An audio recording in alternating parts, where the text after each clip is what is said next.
and bonjour. This is Bruno and Danielle for the LARVOL podcast. Shahir Sheikh, our producer in the background, he might or might not jump in the podcast. We're going to talk about how LARVOL CLIN can help you with a cancer conference such as EHA. So we want to continue on the previous podcast, but this time we're going to talk about how our ChatGPT 5.5 powered chat can help. Before that, guess where I am? You want me to guess for free? Well, okay. So I'm in New York. I mean, There's something on O'Hare. the line. There Not has to be O'Hare. something on the line. Oh, come on. Let's move on. Let's move on. Hey, so the point I wanted to make is the following. Half an hour ago, I was in Times Square. All right. What do you have in Times Square? You've got the naked cowboy, Mickey Mouse, and Spider-Man. And everybody's taking picture of them. And I'm there waiting for my Uber. Guess what happened? They ask you for a picture? Yes, not Mickey Mouse, but a guy was there and said, "Can I take a picture of you?" So either it's a fan of LARVOL, or he thought I was a joker. I'm not sure which. One of the two. So anyways, that's my, I need his email so I can invoice him. So that's my little anecdote before we start. So let's talk about EHA now. And by the way, as you put it on the screen, the next conference is going to be ESMO, I think, right? No, Pharmacy I. No, World Lung. So there's World Lung, Pharmacy I, World Lung, Pharmacy I. ESMO. Right? Although World Lung, we won't be there in person, although we will be covering remotely. We'll be there in spirit. And we have 6 posters that Judith Perez and her team, in collaboration with very respected academic labs, are going to be presenting at World Lung in Seoul. Right. So I'm going to give a little setup, and then you can give the demo, Daniel. Okay. Good thing. So let's say you are interested in EHA. You want to know what was discussed at EHA, filtered through the analysis of the 6,000 oncologists that we track on X, probably known as Twitter. Every commentary they made at EHA about the new data released, the sentiment about that data, commentary about why it's positive, why it's negative, all that have been analyzed by our database. And then it's available in 2 ways. We have a series of set analytics within CLIN.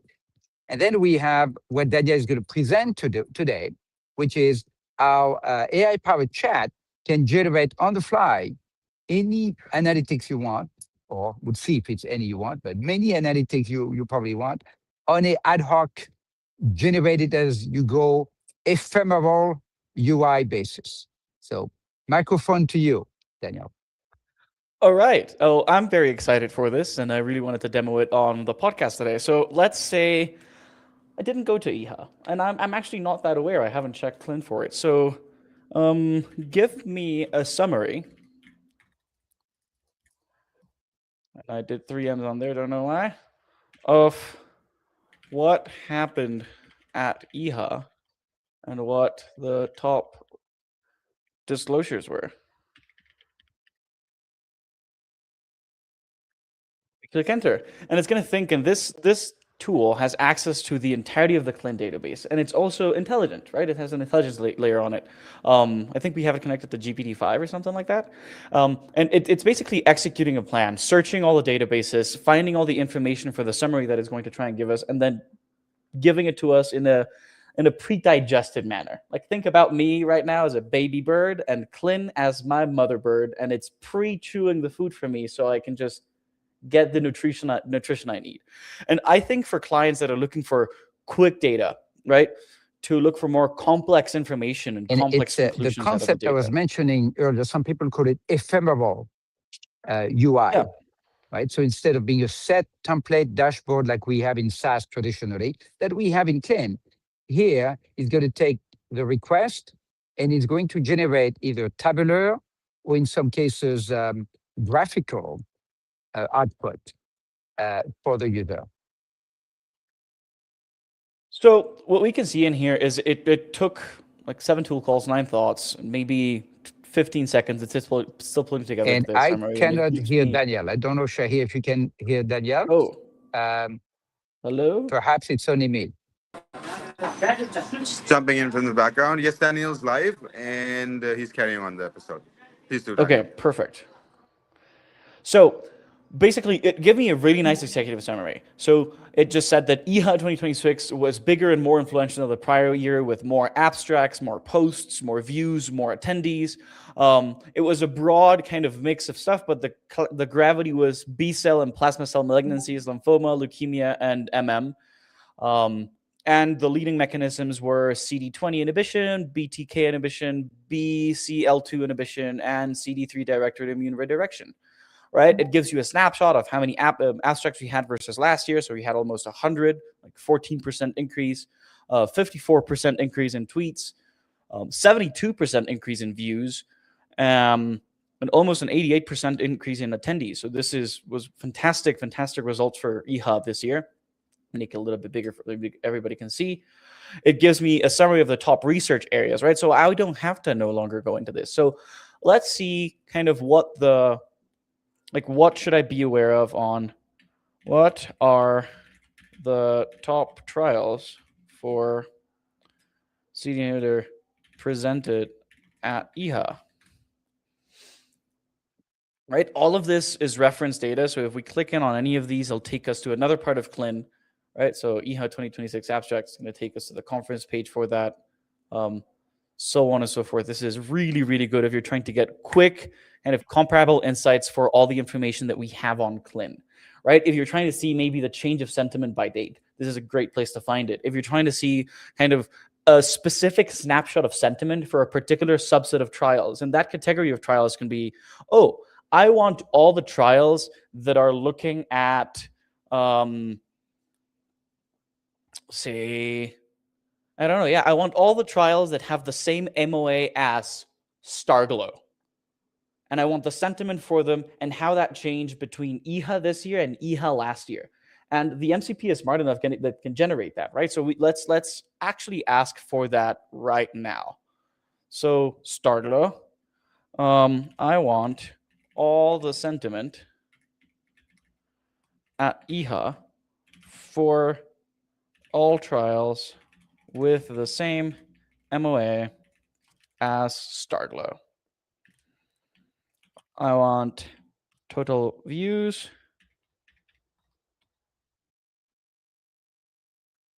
overall sentiment, and total tweets. Right? And you can make very specific questions, and then without having to go and cross-compare this data in all the different trial page, you can actually get the answer kind of straight up to you. If you want to ask for a graph, you can get a graph and copy paste it or like screenshot it, put it on your presentation.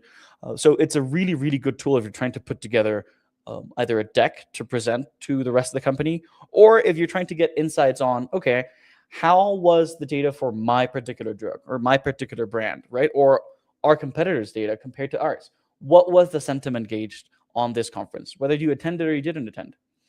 So it's just really, really, really useful. Let's see how it's doing with our search approach here. We're searching for a lot of posts using a lot of tools. And I think with an enterprise license, we're giving you 500 credits. They reset, I think, every day at the end of the day. And we're kind of, right, you can use this AI as much as you want or as much as the 500 credits will allow you to. Before we used to do 3. So 500 is a very good increase. And kind of while this thinks, let's go to another page and look at the EHA dashboard, right? So Monumental 3 was the top one over here. Dr. Jane, right? J&J taking over with almost double the posts and double the views. Right? I'm going to check in, and it seems like we have an answer. So I'm going to go back and share this tab. Right, so you can get the per trial sentiment. So the total tweets, we got 5 for this, 14,000, right? Give me The engagement was top heavy. We got 4 trials that were heavy. And then you get this really, really granular analysis. And you can ask for either numbers to copy paste into a spreadsheet to generate your own data. You can ask for, like, give me a graph for all sentiment combined. Right? So it's basically like a ChatGPT for CLIN, and you can really tailor the analytics that you have and the information you can get for it on steroids. It's really, really powerful. You can see right here, it generates in the UI on the fly. We can see the sentiment, right? Not rated, neutral, positive, for every single one of the trials, right? General pie chart. And yes, I am a person that sometimes says please to the AIs, and I won't apologize for it. Bruno, I don't know if you want to jump in with anything while we're seeing this here on screen. No, not at all. Thank you. I see a lot of purple in what the AI generated. I don't know if it was pre-programmed or AI decided that we better use a lot of purple in these analytics. Go figure. It seems like we like the color, right? Anyway, if you want to try this, please feel free to reach out. We'll hook you up with a free trial for a couple weeks. And we might not give you 500 credits per day on the free trial. We might make that a little bit lower. We can't be financing all the AI credits for the whole time, but it's really, really powerful. I think there's going to be a game changer for people that are trying to get quick insights without having to contact maybe your vendors or your internal team that's doing all the social media sentiment tracking. You can really get actual actionable insights very, very quickly with this. In closing, one thing I want to say is that there's obviously a number of tools and approaches using MCP, using AI to analyze conference data. There's one thing in particular that we are the only group doing, and it's the deep analysis of the 6,000 oncologists on Twitter. And there's a few reasons why the only party to do it is it's actually a mix of technology and art, and curating a list of oncologists and then analyzing all of their tweets. It's not a standard technology. It does require actually a lot of experience that we built over the years. And so that data that power these analytics is unique to us. And we're very proud of it. And it's a big part of our business. That's it. That's it for today. I have nothing to add and nothing to remove. Me neither. Thank you very much, everybody. We'll see you next week. Have a good weekend. Au revoir.